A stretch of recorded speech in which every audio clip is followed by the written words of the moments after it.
which leadership principle do you think translates the best to being a mom? And then what can we take from that in being a husband and a father?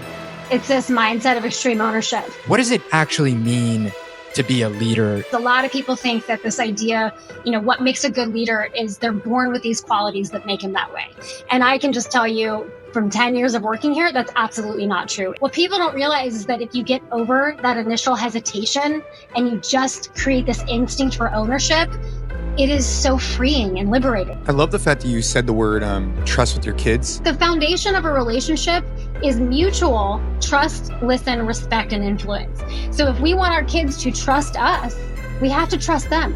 All right. So Jamie, we were just talking about this, is that we don't have too many women that come on the show. And I think that it's something we want to do more of, especially with someone like you, with your background, with the leadership principles and having 3 children, being married. I think it's important for us to also hear your perspective so that we could try and level up. We talk about leveling up as husbands, as fathers, but we talk about it with a lot of men. But I'd love to hear your perspective. So, I know you've been working for Echelon Front since what, 2014? Is that what it is? So about 10 years? Yes, just over 10.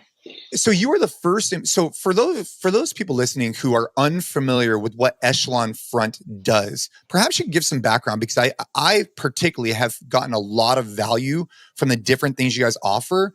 And you guys are in the trenches working with a bunch of different companies and individuals. So maybe we can just start there. Like, what is Echelon Front? Because I just want to dive deeper into the principles of it.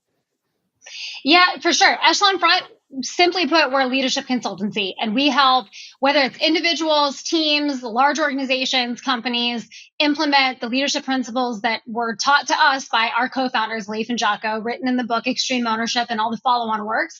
And we help people implement these leadership strategies and practices within their lives, within their businesses, within their organizations. And we do that through a number of different ways, whether it's one-on-one kind of individual opportunities through our online academy, or if it's large-scale consulting with companies building out leadership development programs. So we kind of run the gamut. Perfect. Yeah. And when in regards to leadership principles and the book, Extreme Ownership, obviously it's an incredible book. I know many people listening have probably read it. I have it next to I've read it and I've listened to it, Gabe. So yes, I know, like there's, I think I've listened to it. I definitely read it. I mean, I have it next to my bed, but I wanted to say that when it comes to the principles within the book, as being a mom, what principle do you think translates the best into the home application? Is it detachment? Is it like, what is it about, like, which leadership principle do you think translates the best to being a mom? And then what can we take from that in being a husband and a father? Easy. The foundation of what we teach, it's the title of the book. It's this mindset of extreme ownership. And if you as a parent can implement this idea of ownership in the home, not only are you better equipped to handle problems, because let's face it, raising kids is difficult. It's the greatest leadership challenge I've ever had. And it's also the opportunity that I get every day to practice what we teach. And the idea of extreme ownership, this idea that I am responsible for everything that impacts my world, and it's up to me as a leader to solve that, is so critical in the household, because it helps me to navigate those challenges with raising kids. But the second benefit of this principle is that there is no, in my opinion, there's no greater gift you can give your kids than to help them understand what ownership looks like in their life. Because think about if you can raise kids who can grow up and look at the world and look at problems that are inevitably going to come about in their world, and for them to say, you know what, this is on me. And more importantly, I can take ownership of how I solve this. So hands down, it's the principle of extreme ownership, which then ties to everything else that we teach, whether it's cover and move and working together, or keeping things simple, because let's face it, parents have a ton of things going on in their day-to-day, or detaching from our emotions. Whatever it is, extreme ownership sets the foundation for us to apply everything else that we teach effectively in the home.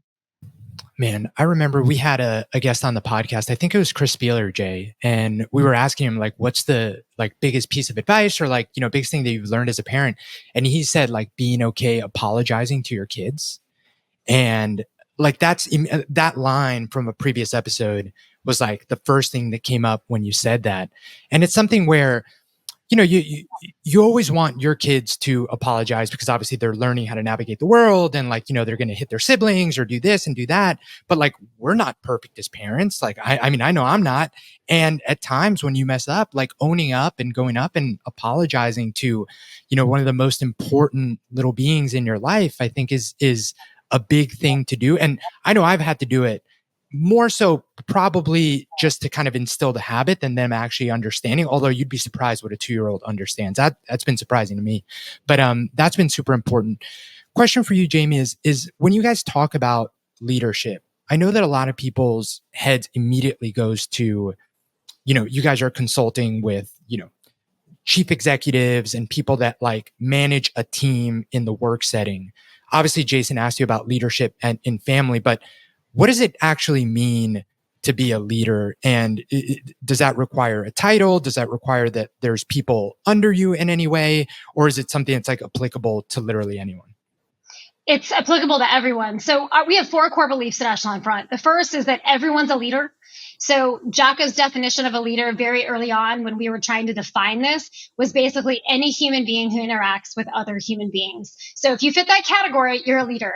And we love to go into companies and say, hey, listen, you've got this beautiful org chart. But the way that we look at that is that it doesn't matter if you're the CEO running the whole company or you're a frontline contributor who's managing yourself and your piece of the mission. You're a leader and you need to recognize the people on your team as such. These are leaders. The second core belief we have is that these leadership principles are applicable in every capacity. So not just in business, certainly, in combat where they came from, certainly in business, but at home with your families and within yourself. You get all the work you guys do is a component of that effort and mindset of we have to lead ourselves. Part of that is taking care of ourselves. The third belief we have is that leadership is a skill. So it's something that people can learn because a lot of people think that this idea, what makes a good leader is they're born with these qualities that make them that way. And I can just tell you, from 10 years of working here, that's absolutely not true. It is something that can be learned and continually improved upon. And then the last core belief we have at Echelon Front is that leadership is the solution. That every problem you're facing in business and in life, these are leadership problems. And if you understand these things to be leadership problems, you can more effectively apply the principles we teach to help solve those problems through leadership. I want to go back for a second. Gabe, I thought that was a great way to talk about, what is leadership, but, going back to your family with extreme ownership, I think when I think about not only the book, but also just like when I've been to your guys' courses or when I think about like what it means, I typically look at it through a business lens for me. Like, for example, Gabe and I are working together, something comes up and my immediate reaction would be, oh, Gabe messed up this or whatever. And I think the way I've taken it is like, what did I do to cause that problem, right? Like trying to look within and say, what did we do? What did I do wrong instead of immediately trying to blame somebody else? And I think that's kind of like the business case, right? But how does that translate like for you as a parent? Like what type of things are you asking yourself on a regular basis that correlate to that? Like, and I guess what I'm trying to ask myself is, are you just doing a reflection on a regular basis and saying, hey, what am I doing to take ownership on how I'm guiding them? Or how does that play, Well, yeah, to kind of go back to Gabe's point about, saying sorry. Yes, that's a powerful thing for parents to do. I think what's even more effective is taking ownership. So when something comes up in our day to day and there's challenges every day we're dealing with, the first thing that I'm looking at is, where can I take ownership of this problem? And a really good example is getting your kids out the door, right? I have 3 kids. And especially when they were little, getting these kids out the door to get somewhere on time seemed like, it seems like combat. We are in a total war zone. And what oftentimes happens, as you can imagine, is that we're going to run late. I feel stressed. And what happens when mom feels stressed? I lose my cool. I might raise my voice. At the same time that I'm trying to teach them how to regulate and manage their emotions, right? And yet I'm giving them this example that is not in line with what I'm asking them to do on the day to day. And so a really simple case study, and I've seen this play out in my world, running late, me losing my cool, me frustrated, and then in the car, taking that time to say, okay, how can I take ownership of this? So the first question is like, hey, what could I have done differently this morning to help and ensure that my kids get out the door in time, right? There's a lot of questions there that I could have solved for myself. And then I'm looking at how is this going to impact our day? And I'm taking ownership of it. So there's been cases with my kids where I've said, hey, listen, we had a situation this morning. I'm so sorry. We're running late. And here's the impact of that. And also, that's on me. I did not set you guys up for success. And I also didn't manage my emotions. And I need to do a better job of that. And here's what I'm going to do next time. And I take ownership of what I'm going to do next time. That does not mean we solve the problem. We're never late again. What it means is I can show them what ownership looks like in that moment. Hey, mom screwed up. I didn't have us ready in time. I didn't set the alarms. I didn't ensure you were prepared. There's a lot of things I could have done to contribute to this instead of just saying, oh, one kid can't find a shoe and one kid wasn't paying attention and making it their fault, because that doesn't solve the issue. Gabe, do you know how that goes? Yeah. We missed our flight coming back from San Jose. I didn't tell you this. So we were just in California. We missed our flight coming out to San Jose because, again, we were like, all right, we have to leave by 5:30. And like, toddler and kids, and next thing you know, you're leaving at like 5:50 and you miss your flight. So we've been there. And I think that another piece, Jamie, that's super important is how you interact with your partner in those scenarios. Because I mean, that's something that like we've noticed is not just, getting frustrated at the kids, but like starting to get frustrated at like, well, you didn't do this, or you're taking too long doing this, or I'm getting all the bags out, and there isn't. And that's been a big learning for us, which, communication has been key there. But maybe what are some of the principles that apply both when you're talking about team members at work and then, partners at home that help manage that? Because that's also, a place where things can get sticky. Yeah, I think most of this comes down to the mindset we teach, which is humility, which is all about checking our ego. And what happens is people learn these principles and they understand, okay, we got to work together. We got to communicate effectively. We got to keep our emotions in check, and we have to empower others to lead, which is the basis of what we teach. Those are the 4 laws of combat. And we actually do that pretty well in our day-to-day and our business relationships because there's not as much at stake, right? And then we go home and it all goes out the window. And to the point that you just made, we start blaming our partners, we're blaming our kids, we're casting, blame to everyone else and everything else instead of taking ownership of ourselves. And when we do that, we can't solve the problem. So the 4 laws of combat we teach: cover and move, simple, prioritize and execute, decentralized command. These are the components we have to implement at home. And the only thing that keeps us from doing that is our ego. It's our ego that is so wrapped up in these family members and these people that we love more than anything. This is supposed to be our partner. And yet our ego gets involved in every decision that we make and impacts our ability for us to take ownership. So that's where I think, again, ownership is the most critical part in these relationships, that we take ownership first. Go ahead, Gabe. I was just going to say, can you talk a little bit more about those principles, cover and move, decentralized command, and how they actually do apply in the house? Yeah, cover and move. It's a gunfighting tactic that you can hear in any major military, any movie or combat video you've ever seen. Right, the whole line, "Cover me." It's just a gunfighting tactic. How it applies in our day-to-day is teamwork. It's working together. And the pitfall often happens is like we break down in these silos and we don't think about the impact of our decisions and how it impacts other people. And so it's not just about working together, it's breaking down those silos, particularly in organizations, and then focusing on the tool that we teach, which is building and maintaining strong relationships, because it's something that people do not prioritize in the right amount of time, right? We always want to work on the relationship when we need something. And what I find at home is that these relationships are already built. And so it's easy to neglect those the most because they're there and you take it for granted. And so a component of cover and move is that we have to prioritize and focus on building those relationships. Once you have a team, you've got to be able to put a mission and plans together. That's where the 2nd law of combat, simple, comes in. And this is the idea that the mission is simple, that everyone's aligned on the mission, and that we're communicating effectively with one another. And the pitfall we fall into as leaders is we make things too complex. The plans we're trying to execute are too complex, or the way we're communicating them is in our own way and not thinking about how we're communicating to others and how can we communicate this in a way that they understand. And the tool that we teach for that is something we call the read back, which is so effective, not just in business, but with your kids. I use this all the time with my kids. And it's a great way to just ensure alignment. And then the third law of combat is prioritize and execute. This, I think, is the most critical in the home because it's about working together to accomplish the mission. And as you know, you've got overwhelming plates of responsibility. So how do you do it? And really, it's about first and foremost, detaching from your emotions because you don't make good decisions when you're emotional. And when you're emotional, you're looking down like at the scope of a gun, right? Or a toilet paper roll. You only see what's right in front of you and you're missing so much context and so much truth around you. So we have to detach from those emotions, from our perspective, from our ego, so we can see what's really going on and then put a plan in place for what's going to have the biggest impact on this mission and prioritize that one thing before we, again, detach from our emotions, look around, make a call. And then the final law of combat, probably my favorite, is decentralized command. And this is just the idea that we have to empower others to lead. We have to set up the people around us and give them enough trust to give them ownership over plans and how to execute on those plans.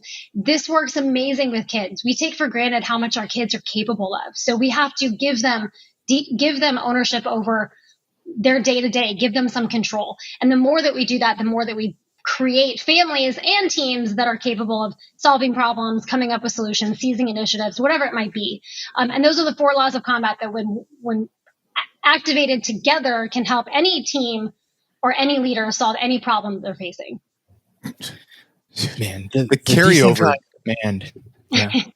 the carryover of these principles, because like when I was going through FTX or whatever, you're very specifically talking about how these, obviously they're tools utilized for business, but man, I see the parallel so well within the home, like you're talking about. And so your children, they're, a little bit older than mine. I have a 10-year-old and 13. Yours are 11 to 16, 3 of them. I guess, kind of practically applying this for someone listening and Gabe's children are very young, but as they get older, what type of things do you think you've imparted? Because, your children, so for the last 10 years, right, you've kind of been in this world, right? You're in this kind of leadership, it's what you do for work. And then obviously you want to bring it back home. Kind of like the way, I guess, we're in the fitness space and then it's still a part of our life outside, right? It carries over. What do you think from a leadership principle or these tool sets, what do you think you've empowered well, and where do you think maybe some pitfalls were that maybe people can avoid in the future as you raise the kids? Because they're a little bit older than mine, so I'm trying to learn, what went well, what didn't, how would you have communicated it maybe a little bit differently? Yeah, I think these principles become even more important the older that they get, the more that I'm dealing, I got a 16-year-old now, right? Like he's on the cusp of becoming a man and making his own decisions. And we're so close to that, him wanting so much control in his life. So these are even more critical, but I'm so lucky that for the 10 years prior, we've had the foundation of this. And so I've been able to set the tone and talk about these principles regularly. If you ask any of my kids, they understand what these principles are, which I think gives them, again, a little bit of a level up compared to their peers when it comes to like building relationships with their teachers, solving problems. We have a framework for how we address those situations when they arise that we didn't have before. And what's interesting is I read the first manuscript, and just like you guys, you said earlier, I read that first manuscript for Extreme Ownership, and all I saw was the combat and the connection to business. And at the time I was at Echelon Front, I had young kids. And so I was really looking at this for, okay, I want to understand what we do at Echelon Front, what Leif and Jocko teach. And then I was thinking about it only as it related to my professional world. And it was a couple years later, I was dealing with a challenging issue with my son. And I was talking to Jocko about it on the phone, and he was like, hey, the same principles apply. And he did this, the Jocko little indirect approach. And it took me just a second to realize he was totally right. And I went back, I read the book again. And every time I got to the chapter or the section of each chapter that was application to business, I wrote application to home. And I just wrote out, how does this apply in my day-to-day with my husband, with my kids, with myself? Where can I apply this principle effectively in my personal life? And that's when the light bulb clicked of like, this is even more critical, in my opinion, at home with your families. So we've seen a ton of situations with my kids where they're dealing with something at school or something, they've gotten in trouble for something, where we get to use the framework of ownership to work through that problem. And what's so fun is when your kids take that into a conversation with a teacher or a coach, and they use that framework because we role play it and they're ready for that conversation, and for them to see the outcome of what happens when they take ownership. And I could give you countless examples where we've done that, and the outcome for them has been like, wow, that was easier than I thought, or wow, I got what I needed, or I got help or support, or I solved this problem. It's showing them that when you take ownership, you actually have the control to make things happen and to solve the problems that they're facing. It's a game changer. Jamie, you've been immersed in these principles for 10 years now. So you know them as well as anyone else. But I think a lot of these things are so much easier said than done.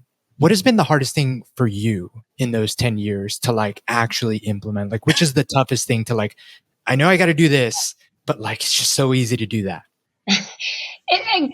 I said it earlier, extreme ownership is the most important part. It's also the hardest because our human nature from the time we are little is to put up these defensive walls and to try to protect ourselves from consequences or losing respect or getting in trouble. And so our instinct is to make problems other people's or other things. And so our instinct is to make excuses.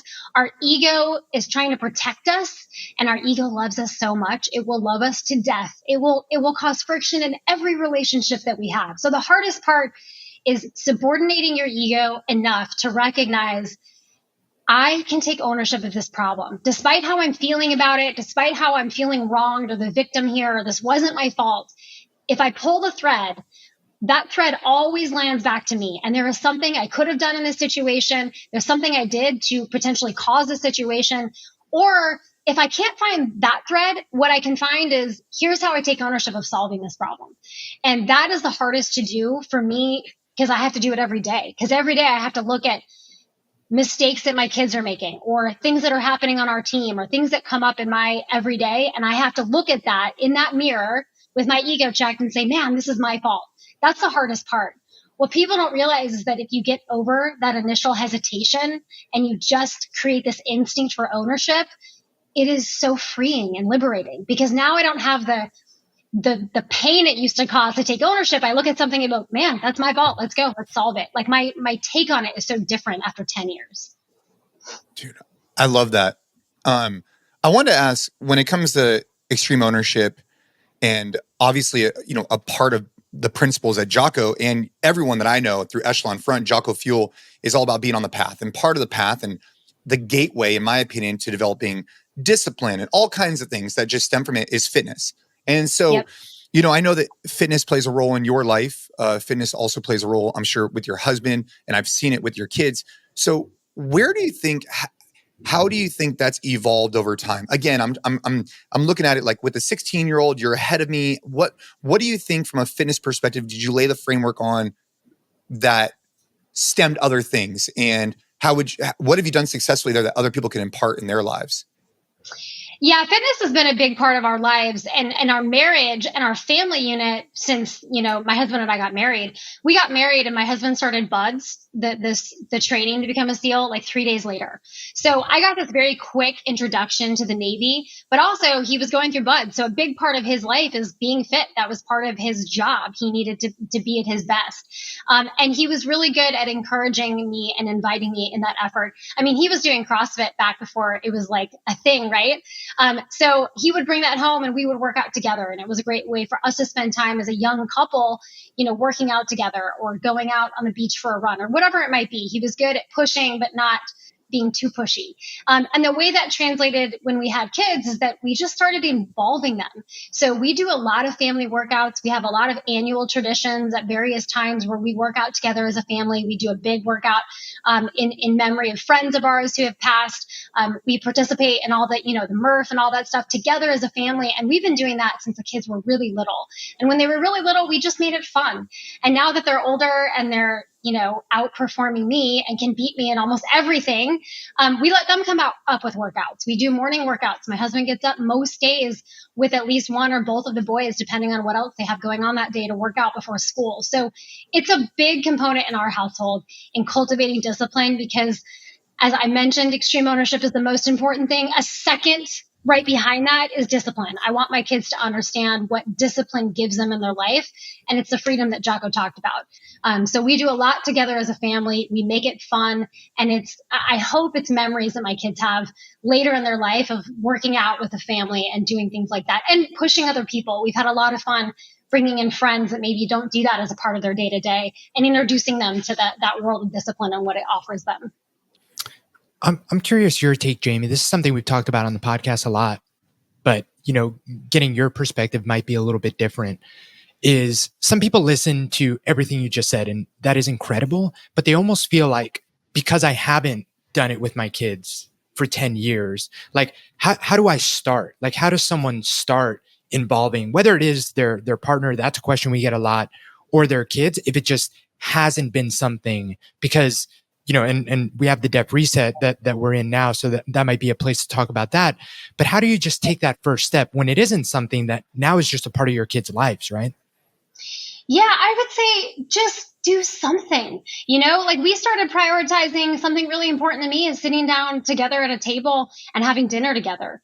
And something that you could easily add if you want to start incorporating some physical fitness is after dinner going for a walk as a family. The value of even just getting outside, getting some fresh air, getting a little bit of exercise with walking. Maybe you have your son or you throw on a little bit of a weight vest, make that walk a little more challenging, whatever it is. Just start somewhere. Just because you haven't been doing it doesn't mean it's too late. You could literally start with saying, we're going to go for 2 to 3 family walks a week. And what you'd find is the time you get with your kids detached from the distractions of the world is even way better than even just doing the workout or getting outside and doing the physical part. But the combination of the two is so awesome. So I would say don't be too hard on yourself. It's never too late to start, ever. Jamie, I wanted to ask about just kind of going back for a moment with your husband being in the Navy and, starting buds. And and then you use the term, he pushed, but didn't push too hard. I'm paraphrasing, but Gabe and I, we talk a lot on the show about pushing versus pulling or pulling versus pushing, trying to inspire and motivate versus other times, maybe someone does need that push. I'm curious when it comes to spouse, and I've had my experience. My wife and I have been together for, a long time. And I think that at times early on, I was so deep in the CrossFit mindset that I couldn't see outside of that other people had different perspectives. I couldn't detach from my perspective, right? Because I was so in it all the time. What advice do you have for, a husband listening right now who maybe their wife isn't on the path as much as they'd like? Perhaps that's with leadership principles. Of course, getting Jocko and Leif's book is a great option, but more so I'm referring from a fitness perspective. What tactical approach should they be taking? Because, when you're with your wife, like, you don't want to go off the wrong direction because that could cause some serious, kind of wedge to be made. So how would you approach that? I think, Jocko talks about this indirect approach. And listen, in our marriage, we've always been pretty active together as a couple, but that's come in phases, right? I had 3 kids. There were definitely times in my life where I am not working out, or post childbirth, give me some space, right? Or my husband, for example, he's always had a home gym. Even when we went to business school, we were laughing about this the other day. We had this tiny little apartment and our boys shared a room because he wanted to make the other room this gym in this tiny apartment because he needed the workout stuff right there. That works for him. What he realized early on, and he would kind of argue but we have all this gym equipment. But when I was younger, I didn't necessarily have the self-motivation to go out to the cold gym and do the workout in the garage by myself. Nor did I want to, at that point, get up with him at 5:30 and do that. So it was being supportive in listening to what I had to say and not pushing back on it. Hey, we have this gym. When I'm saying, hey, I want to work out with other people, I want to be a part of a community, and I want to go to this gym, and that's going to cost us a little bit every month, but this would mean a lot to me, and him being supportive of that. So I think it's taking the indirect approach, inviting, the invitation was always great, and then keeping his emotions in check if I turned the invitation down, and then being really, really supportive to what I needed at that time. Now I can go out to my garage gym on a cold Saturday and work out on my own, but that wasn't always the case. So I think being supportive in wherever your spouse is at. And then again, I just mentioned something as simple as inviting your spouse out for a walk. They don't have to be our CrossFit, total gut check workouts. It could be simple and starting with where they're at and just being really supportive with whatever information you're getting back. Ask some earnest questions, find a way to support them and meet them where they're at, as opposed to trying to get them to where you are. Jamie, with the time that you've been with Echelon Front, you've gone from employee number one to chief operating officer now in what, you could argue is a very masculine space, a lot of men. I know that, I would assume, correct me if I'm wrong, when you're going in and doing these, consulting for a lot of these corporations, you're probably working with mostly men, with maybe, I mean, correct me if I'm wrong, but I think that a lot of people would think, CEOs, like chief marketing, whatever, it is a lot of men. How's that experience been for you? And have there been any specific challenges that you've had to navigate? I'm curious because, again, we said this is our third female, guest on the podcast. So I'm really curious that take. Well, I'll say that I'm definitely, I guess, spoiled at Echelon Front because, yes, I work with a lot of men and prior, military men, what a lot of people might call alpha men. And yet they're literally the best leaders I've ever worked for. You look at someone like Jocko, who can be, maybe publicly facing, seem intimidating, and yet he is hands down the best leader I have ever worked for. He's never raised his voice. He has never lost his cool. He's never put his foot down and said, no, we're doing it my way. So I'm not a great judge of character as far as like working with men and some of the challenges that I know a lot of women face working in male dominated fields, because I work with men who live the principles we teach and are open to other people's perspective and listen and care about the team and take ownership when things go wrong. And so I'm a little shielded from some of the other challenges, but I work with a lot of clients. Yes, I work with a lot of men. I do plenty of engagements with women as well, or companies that have a really great balance of men and women in leadership roles. So you kind of see it all. I've done quite a bit of work in male dominated industries and companies of that nature. And I love when I get to work with men because I think, to the point that you guys made, sometimes it's helpful to hear the same principles they might hear from Jocko from a totally different perspective. So I think some people see Jocko on the stage or Leif on stage and they're like, oh, well, they're Navy SEALs and they're kind of, we call Jocko the silverback gorilla, and that is unattainable.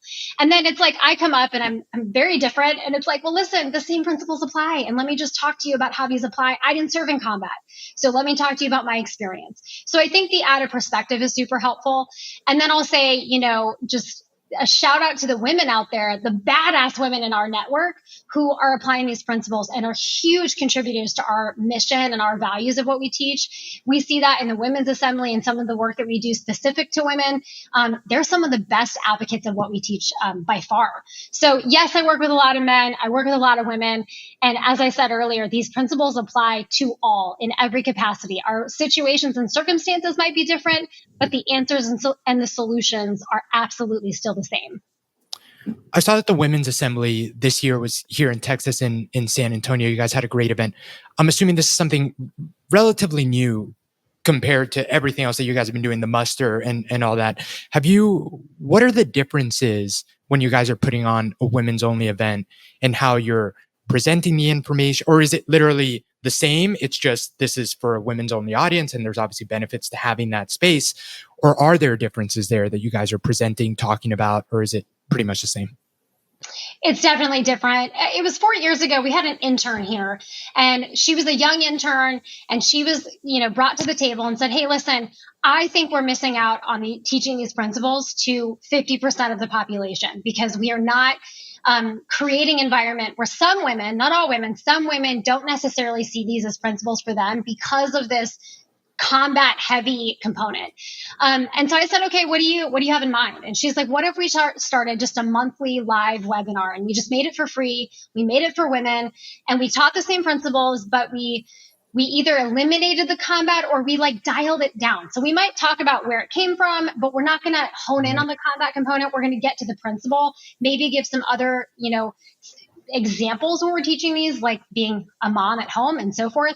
And so we started that network and it it has grown significantly. So we have about 10,000 women that are on that platform. We get a couple hundred that join live, a couple thousand that watch the videos. And we've been doing this every month for 4 years. And then 2 years ago, we had this idea, well, we run these big muster events and we get 1,000 leaders out there. What if we tried an all women's event? And again, kind of met them where they were at. And so we planned this event. It mimics a lot of what you find at the muster. We don't play, if you've been to a muster, we play like hardcore rock in between sets. We may not do that at the women's assembly, but the core of what we teach is the exact same. So there's nothing changes in the principles and what we teach, how we deliver it. There's definitely a difference there. We talk about combat. It's not heavy. It's also not my story. So I'm not going to spend a ton of time talking about that.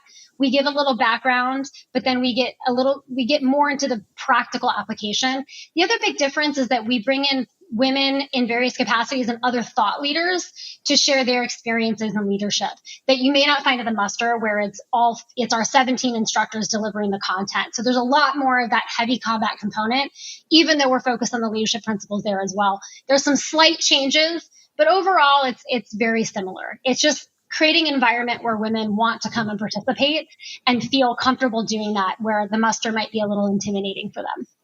Yeah, I love that you guys do that. My wife's been on a few of the webinars. She's really enjoyed them. So I know you guys are putting out some really cool stuff. Jamie, I wanted to ask you about confidence. So early on, when you started working with Echelon Front, is it true that like early on were most of the speakers like it was Jocko's, Leif, and then, maybe JP or some other people who came in? Then after a few years, then when did you start speaking on stage for musters and Echelon Front events? 2019, we had an engagement or a muster that we were holding in Australia. So we were taking a scaled down crew. We weren't taking all of our instructors at that time. I think we had 9 and we were taking 6. But I had to go because I run the logistics for the musters. And so it brought up in conversation that there was a couple segments that weren't going to be covered by other instructors that would typically be there. And Leif and Jocko asked like, hey, Jamie, do you want to speak? And my initial reaction was like, hell no. Right. No, that was never any plan that I had when I joined Echelon Front. And I had that initial thought of what value could I add to the principles that we teach when standing alongside my peers and these like seasoned combat veterans? Like what could I possibly have to add that would be interesting to anyone? And that's when Jocko reminded me that the audience members are not former Navy SEALs with all this combat experience. They're actually moms and dads and business leaders and college students and individuals that are just looking to apply these principles effectively in their life, and that they were a lot more like me than they were like my peers. And so that opened the door to me considering speaking at the muster. And I think I gave that initial brief 75 times before I ever got on stage because I was so nervous. And I wasn't nervous because of the audience. I was nervous because these 2 people that I highly admired who have given me all the opportunity, I didn't want to disappoint them. And they were, Leif and Jocko in the room sitting there. And I was like, just don't disappoint them. Which of course they didn't make it that way. I made it that way in my own head. But that was my first time speaking at a muster, was in 2019. And then in the 5 years since, I'm now a full instructor, and I teach and do workshops regularly with clients. Go ahead. I was going to say, how did it feel like right after you gave the talk? Like, how did it go? Was it like this huge relief? Were you like, man, I'm never doing that again? Was it like, I can't wait to do it again? What was that experience like? I would say all of the above. So people don't realize is that before an instructor at Echelon Front goes on stage at the muster, and listen, I am not recommending this to other clients because you'll understand why. The process for an instructor to go speak at the muster is like, you get a topic from Leif and Jocko, like a little bit of guidance, and you go prep it and you put it together. And then usually like the day before you're supposed to go on at the muster, in person, in site, you go to, their hotel room. They're both sitting there with like and Jocko makes it as uncomfortable as you possibly can. Not intentionally, but he's like all laid back. He's got like a little notebook, and you give your brief in front of the 2 of them. And then when you finish, they basically give you a little feedback and they say, hey, go, fist bump, go get after it. And I've been a part of not only my own, but many of the other instructors who have done their first brief in front of Leif and Jocko, like the night before they go on. And I can tell you 100% of those briefs in that hotel room are awful, to include mine. Yeah. Like awful, like the worst thing ever. And then they leave and it's like Leif and Jocko's like, yeah, they'll be good. And I'm like, how do you have so much faith that they're going to get up there and do this? And of course, every single one has gotten up and delivered and had impact. And so that's our vetting process. And so when I finished the actual brief, it was like, first of all, it was nothing like the night before. It was way more fun than the night before sitting in front of Leif and Jocko. And I had that mix of emotions of like, that was incredible. I loved it. I don't know if I ever want to do this again. It was also terrifying. It was the whole mix of emotions. And it took me a while to get on board with this idea of doing this on a regular basis. And now it's like second nature. Someone could say, get up and do a 2-hour presentation on these principles, and I've got it in my back pocket. Like, let's go. So that confidence builds over time for sure. Yeah, that's what I was going to ask. When I was working for CrossFit, I was teaching seminars, and I would practice these seminars early on. Like it's like very similar. It's like a segment, right? And you're getting in front of people and you're speaking. But I at times had like an impostor syndrome, right? Like, and at that point, like I had a decent background in CrossFit, like whatever. I probably shouldn't have been that way, but that's the way I felt. But it gave me the confidence, or gave me the this imposter syndrome gave me the motivation to get better and better and better and try and articulate my message better. And I guess, what did you do from 2009 moving on to, let me go back to Jocko for a second. What do you think that lesson that Jocko and Leif did for you, saying, hey, we trust in you to do this, right? And then they helped build your confidence of, in particular, how do you utilize that with your kids? Because I'm curious, like the takeaway from them kind of like, for lack of a better term, like anointing you, saying, hey, you got this, like you're going to crush this. Like you got it. Then how do you summarize that with your children? Because there's going to be plenty of those situations that I'm sure have came up many of times. And how do you use that with them? Yeah, listen, like beyond any financial incentives, what matters far more to me in my work at Echelon Front is Leif and Jocko's trust. So when I had gained their trust, it was like the world opened up. Like that meant so much to me. It still does. And so I think about that with my kids. How can I instill in them trust, that they understand that I trust them? That's such a valuable thing that people neglect, especially with our kids. How can we show our kids that we trust them? It's giving them ownership over that. And so Leif and Jocko gave me ownership and put me up there despite the fact that I myself wasn't sure that I could do it. And how many times do you do that with our kids, right? Our kids don't believe they can do something, or they're going out on the wrestling mat, or they're going out to do something in a sporting event, and they have that sense of imposter syndrome, or like, I don't know if I can do this. And you as their parent know they can do it. So how can I, before they get to that moment, help them to build their confidence and to recognize my trust in them? I trust that you can do this. I know you're capable. That to me meant so much through Leif and Jocko's relationship with me and putting me on this path to be able to teach these principles, which is the absolute honor of my lifetime, that I try to instill with my kids. What can I do to build in that trust mutual, but so that they know that I trust them? And part of that is giving up a lot of control and letting them make a lot of mistakes, and then taking ownership when they make mistakes. And that's the hardest part, I think, to do for anyone. And had I screwed up on stage that day, I know for a fact Jocko and Leif would have taken ownership of that. They would have taken ownership of it. And so knowing that gave me the courage to step out and try it. It's that preemptive ownership and that sense of like, oh, my leadership has my back. And then them taking ownership of it would have meant, I'm assuming, correct me if I'm wrong, that they wouldn't have been like, Jamie, that was terrible. Like, how could you go out there and you know, like, we gave you this huge opportunity. This is a huge, like, here's everything you did wrong. And I think that that's what I try and think about on the parent side, because, you know, my kids are going to, it's half of it. And you said this when you were talking, like half of it is trusting that, hey, you can do this. But the other half is like, if you don't, like, it's perfectly fine. It's going to be fine. 100%. Yeah.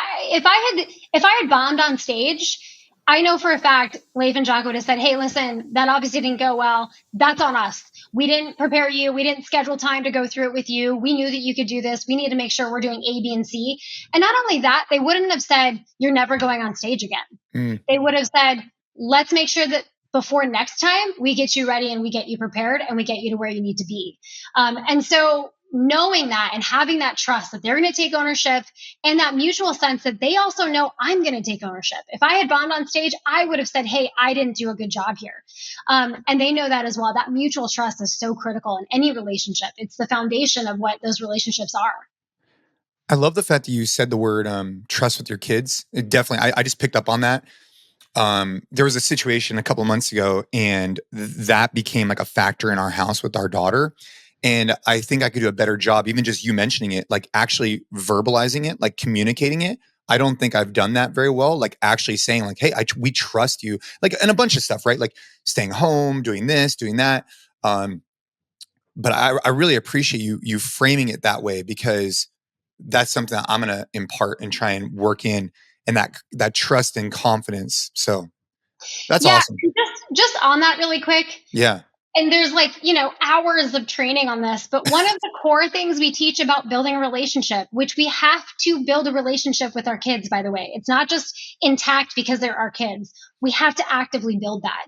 But the foundation of a relationship is mutual trust, listen, respect, and influence. So if we want our kids to trust us, we have to trust them. And it starts with us showing them that we trust them. If we want our kids to respect us, we have to show them respect. We want them to listen to us. We have to listen to them. We want to be able to influence them. We have to allow them to influence us. And all of that, reciprocal relationship, it starts with us showing them we trust them, we'll listen to them, we respect them, and we can be influenced by them. If we do those four things, the likelihood of them reciprocating those measures are much more increased in that scenario. But it starts with us. That's the core of any relationship.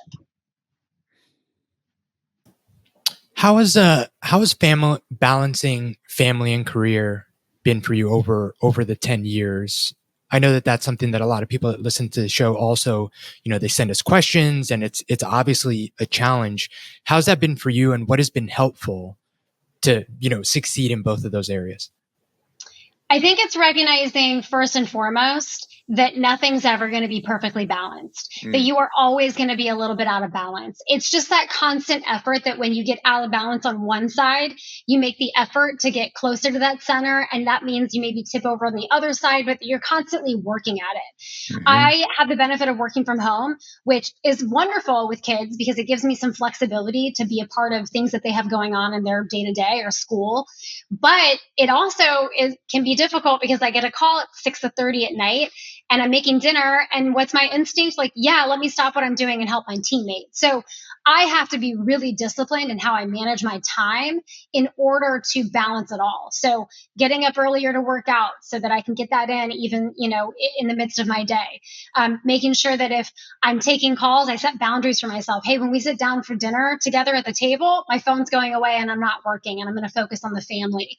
And just being really mindful and disciplined on how I manage my time so that I can balance it to the best of my ability. I travel for work, so I also sometimes balance that with, hey, if I'm going to be gone for a couple of days, I'm going to take off earlier on a Friday and pick up a kid early from school, and we're going to go do something fun. And I'm going to try to make it up in those other small ways. If I'm going to be really prioritizing work, I'm going to damn sure make sure I make it to events and I show up and support them on things that matter to them. So it's a constant balancing act, and it's never going to be perfect. And as soon as we recognize that as parents, we can get rid of the guilt that oftentimes erodes our day-to-day emotions, and we can actually be more effective with how we manage our time. Man, it's a pendulum, right? And it'll swing in one direction, then it swings back. You're trying to keep it in the middle, but it's not going to be perfect. No, I appreciate that a lot. And I would just say one more thing, Gabe, communicate that. My kids are old enough now. I can communicate, hey, this next week is going to be really busy with work. Here's all that I have going on, but here's the timeline. As soon as we get through Friday, here's what the weekend's going to look like.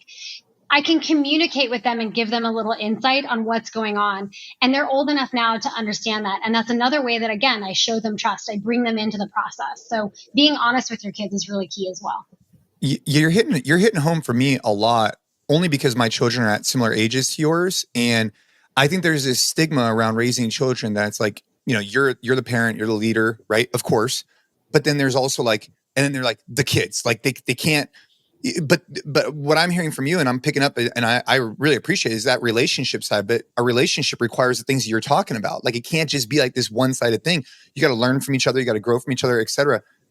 In regards to communication, I am curious, especially with your husband. I'm not quite sure how long he was in the teams for, and travel and work, and that's a little gone for a little while. But I'm curious with your relationship with him, and I can only imagine with your work with Echelon Front, with 3 children, with him being in the teams, there's been a lot of like moving parts over the last X amount of years.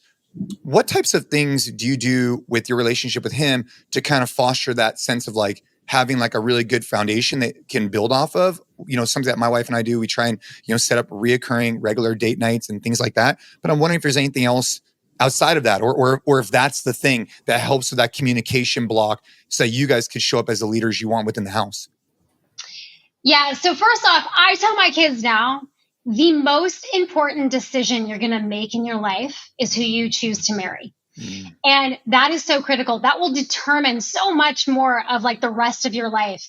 And so I lucked out because I married someone who had the same vision for what they wanted for their family. So when we got married, my husband started Buds. I told you a couple days after we got married. He was training and deploying for the first 6 years of our marriage. He got out and went to business school and then went into consulting, where he was gone pretty much Monday through Thursday. Even now, most weeks he's gone 2 or 3 days a week traveling for work, in addition to the work that I do. But the one thing that allows us to succeed in that environment where so many people, particularly in the teams, where those relationships just don't last, is that really early on, we made sure that what we wanted for our family was aligned, that our mission at the top of that ladder of alignment, our mission was the same. We were aligned on what that looked like, which meant that when things get out of balance or he's gone, or there were times where I was struggling and I had sick kids and he was deployed and there was nothing he could do, whatever it was, we worked together. We were aligned on what that mission was. That's my partner. That's my best friend. That's my teammate. I don't think people think about their partner sometimes as like, hey, this is your teammate and you're working towards something together. Just like any team, you're working towards a goal and a mission. And so when we're aligned at the top, everything else can be solved through leadership. I love creating time and space for one another. One of the things that my husband and I love more than anything, which is awesome, because again, this is where we're aligned at the top, is spending time with our kids and being present in our kids' lives. And so we may not get a ton of time to go on date nights as often as we once did. But you know what we're doing every Saturday? We're sitting at a gym at a wrestling tournament watching our kids. And it is the greatest thing. We both find so much joy in that. And so we're aligned on how we want to be spending our time together as a family. And so we make that work within our relationship. Hey, maybe we'd rather be off on some cool vacation together, but right now we're in a gym watching our kids wrestle, and it's freaking the greatest thing ever. So again, if you're aligned on the mission, everything else falls into place and you guys can work together and solve those problems effectively. It doesn't mean it's always easy. Sometimes it's super hard. We've definitely had times in our marriage where I felt a little bit of that, resentment of like, look at all this crap I do. That was changing my perspective of like, hey, not look at all this crap I do, but like, look at all the ways I serve my family. I'm freaking awesome. So sometimes it's my own perspective I have to keep in check. And when I do that, I can show up and be more grateful for the things that my husband does in our family, and the ways in which he provides to our family that's so critical to our family unit. So we each bring something different to the table. We're aligned on the mission. And as long as we keep focused on that mission, everything else can get solved through a conversation and working together. Dude, the wrestling, I could just see you now. Like Gabe, we've talked about this on the podcast a lot, because like my wife and I, my son does a lot of travel baseball, and you're at these fields for like hours. Yeah. And I just looked at her one time like, dude, there's nowhere I'd rather be. It was like 9:00 on a Saturday night. I'm not going out to the clubs. I'm just trying to watch, her and I are just watching him play. But I want to go back on one thing, the mission. So, again, if you look at leadership principles and being aligned on this shared mission, whether that's in the company or whatnot, but with you and your husband, I'm curious, before you got married, was there a conversation, and what practical application would you say for someone listening to make sure that them and their spouse are maybe having this conversation before they get married, right? Like, hey, are we aligned on what this vision looks like and this mission? Because if we're not, maybe we gotta get off this boat, you know? How does that conversation go, and what practical advice would you give for someone who's getting ready for that next step? Yeah, I was lucky because, well, my husband and I got married pretty quickly. I think from our first official date to marriage was 6 months.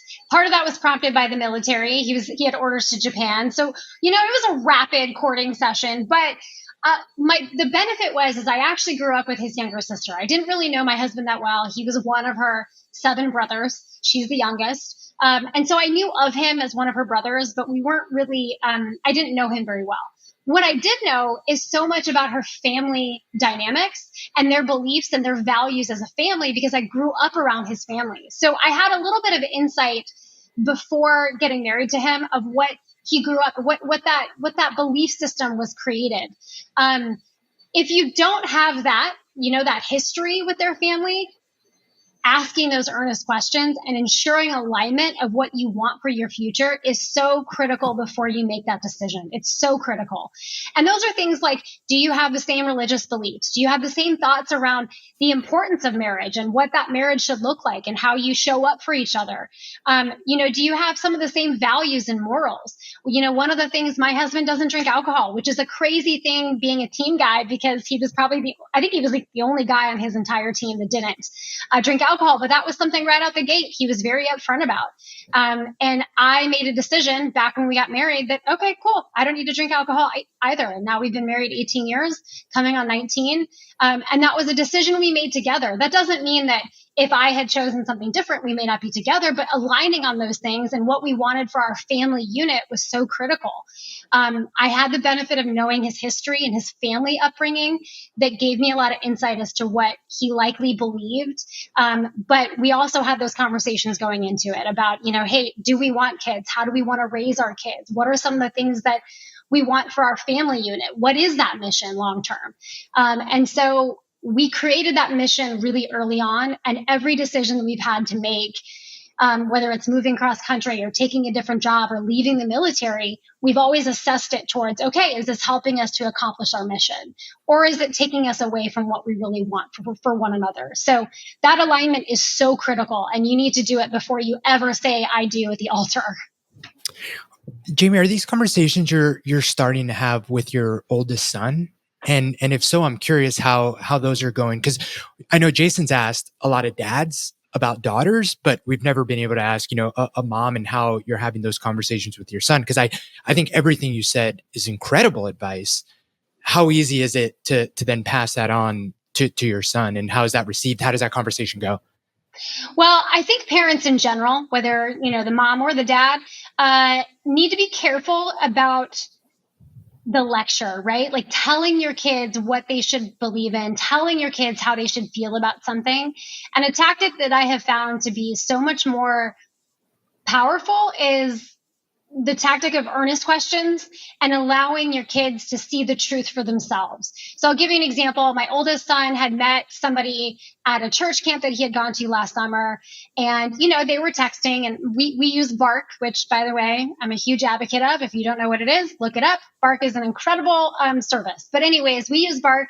And I had gotten a couple alerts from conversations that she was having with him that were like, she was indicating theories of depression or self-harm or things that might be difficult for a 15-year-old at the time to sort of reconcile with.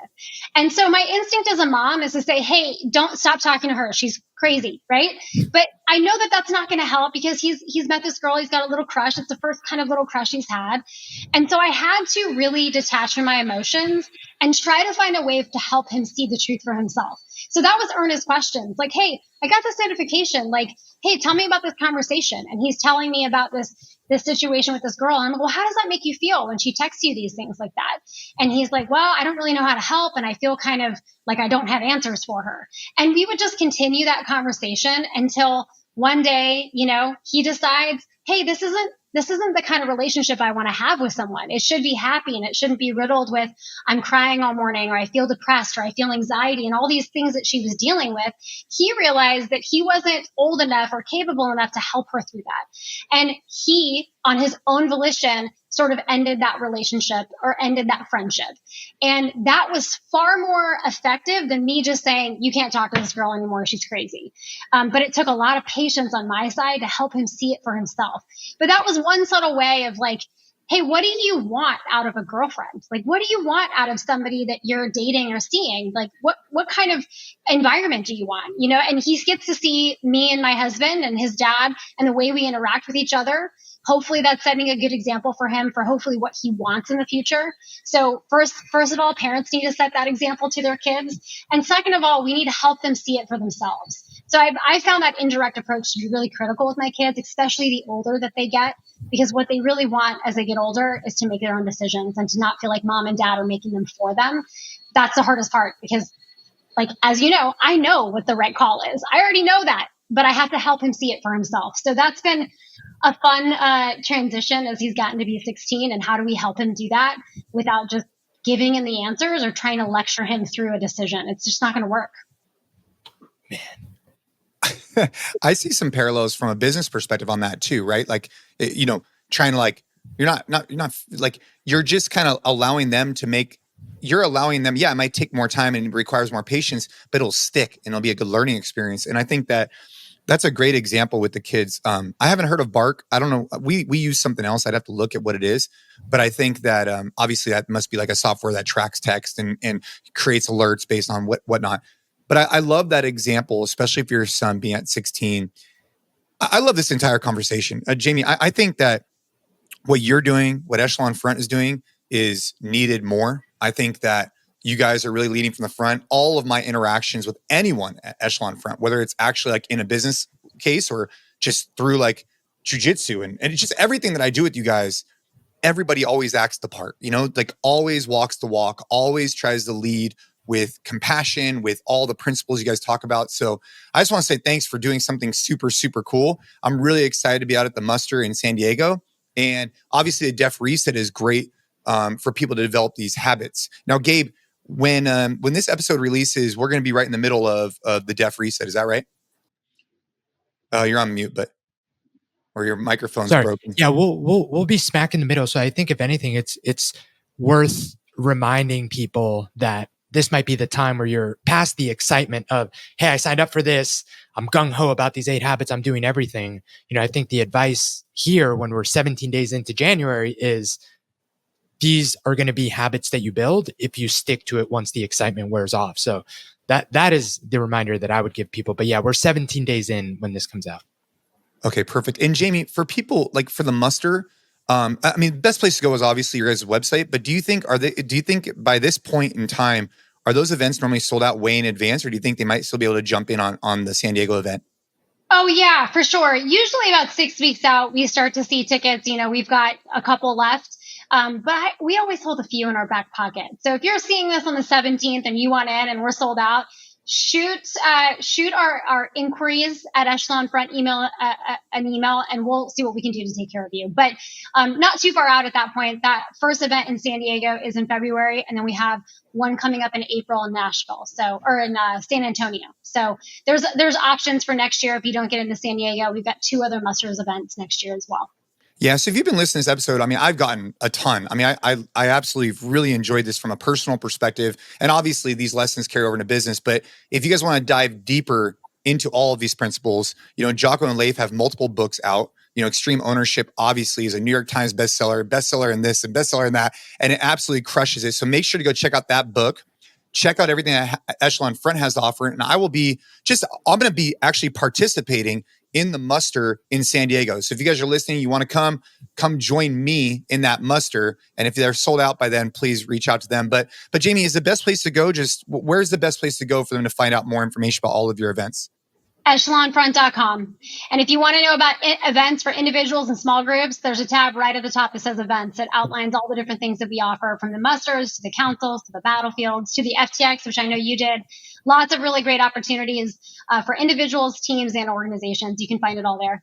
Yeah, I should add just one more thing. We got connected. So Customs and Border Protection is one of our partners, and they had a private event with Echelon Front that they absolutely got a ton of value out of. So if you have an organization and you're looking for some type of private event or private speakers, they also do all of that. So I can't speak highly enough for what you guys do at Echelon Front. I want to thank you for your time today. And I want to thank all the listeners, thanks for taking the time to, really try and absorb and learn and grow. And so share this podcast with a family member, share it with a friend. I'm going to definitely share this one with my wife and make sure that we are in alignment on that mission and keep training hard.